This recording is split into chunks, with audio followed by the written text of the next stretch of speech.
بسم الله الرحمن الرحيم القارعة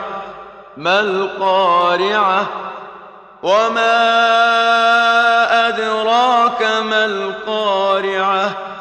يوم يكون الناس كالفراش المبثوث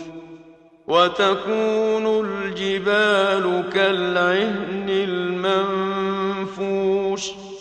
فأما من ثقلت موازينه فهو في عيشة راضية وأما من خفت موازينه فأمه هاوية وما أدراك ما هي نار حامية